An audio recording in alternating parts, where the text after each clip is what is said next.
बोले जब राम जी का अवतार अवधाम में हुआ तो एक माह तक सूर्य भगवान राम जी को टकटकी लगा कर देखते रहे।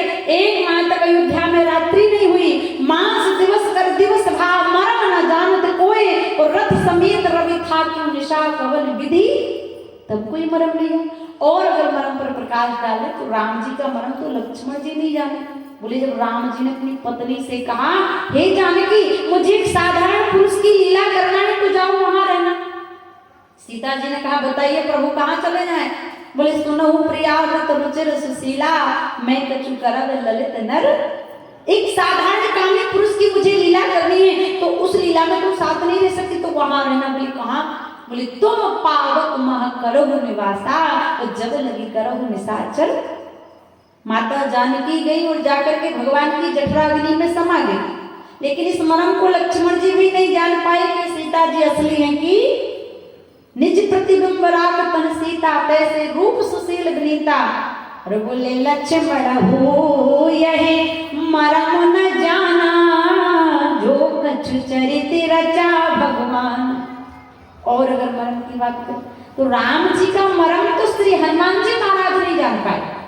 मानस में लिखा तुलसीदास जी ने कि राम जी का मरम तो हनुमान जी नहीं जाने पाए। अब आप कहोगे प्रभु श्री राम का मरम हनुमान जी कैसे नहीं जाने?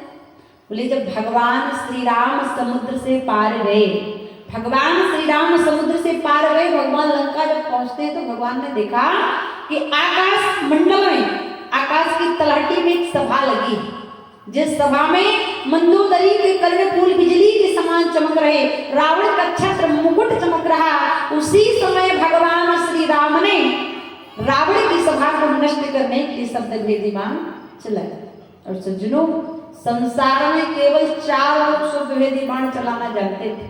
कौन कौन? बोले सबसे पहले चक्रवर्ती चक्रचूड़ामणि महाराज दशरथ, दूसरी माता कैकेयी, तीसरे प्रभु श्री राम, और चौथे कलयुग में पृथ्वीराज चौहान। क्योंकि जब पृथ्वीराज चौहान जी को दुश्मनों ने पकड़ लिया तो उनकी मंत्री ने कहा था कि 4 बांस 24 गज अंगुल अष्ट प्रमाण, उताऊ पर सुल्तान है मत चूक चौहान। लेकिन प्रश्न खड़ा होता है कि जब राजा दशरथ थे, शब्दभेदी बाण चलाना जानते थे, तो श्रवण कुमार को बाण क्यों मारा? क्योंकि जब राजा दशरथ ने बाण चलाया, क्योंकि जब श्रवण कुमार ने अपने माता पिता को जल पिलाने के लिए पात्र उठाया तो आवाज कहां से निकली? कहां से निकली? तुम्बी से। तो बाण तुम्बी पर लगना चाहिए, ना कि श्रवण कुमार। तो राजा दशरथ ने शब्दभेदी बाण, लक्ष्यभेदी बाण तो तुम्बी पर ही चलाया, लेकिन पीछे से बाण चलाने वाला कोई और था, और वह था लंकाधिपति रावण।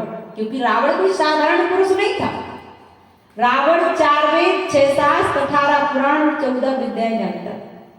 आजकल का व्यक्ति विद्या तो छोड़िए, आजकल का व्यक्ति अगर एक सांप मार देता है ना, तो लाठी पर रख के पूरे तखतपुर को दिखाता है कि मैंने सांप को मार दिया। लेकिन रावण तो 14 विद्याएं जानता, और वो विद्याएं कहां से है? बोले राग रसायन नृपगति नट विद्या वेदांग, तुरंग चढ़न व्याकरण पढ़न जानन ज्योतिष अंग, धनुष बाण रथ हाँकबो चोरी ब्रह्म ज्ञान, जल तैरन धीरज धारण 14 विद्या जान। तो पीछे से बाण रावण ने चलाया, लेकिन यहाँ पर प्रभु श्री राम ने बाण चलाया जिसमें रावण का मुकुट गिर गया, मंदोदरी के कर्णफूल गिर गए। लेकिन वहीं पर हनुमान जी खड़े, जामवंत खड़े, नल नील बंदर भालू खड़े, लेकिन कोई मरम जान। तुलसीदास जी ने लिखा मानस में कि छत्र मुकुट ताटंक धर, हते एक ही बाण, उस सबके देखत मही परे, लेकिन मरम न को जान। लेकिन केवट भगवान से कहता है कि मैं मरम जानता। और मानस का बड़ा रोचक प्रसंग है केवट प्रसंग। अभी महाराज जी बड़ा सुंदर व्याख्यान कर रहे थे। लेकिन जो केवट कहता है कि मैं मरम जानता हूं, तो राम जी का मरम तो वो नहीं जाने वाले कौन? बोले जब राम जी रावण का वध करके वापस अयोध्या आए, तो राम जी सबसे पहले किससे मिले?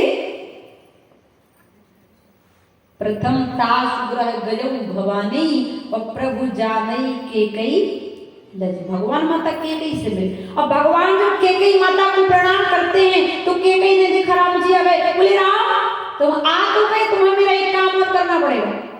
आओ लक्ष्मण जी को पसीना आ गया। लक्ष्मण जी धीरे से गए, राम जी के कान में बोले भैया अभी केकई ने तू 14 वर्ष का वनवास दिया था, अब कहीं फिर से 17 वर्ष का तो नहीं देगा। राम जी ने कहा नहीं नहीं चलो लक्ष्मण देखते हैं बात क्या है। राम जी गए, बोले हे माता कहो क्या बात है। अब केकई के नेत्रों से अश्रुओं की धाराएं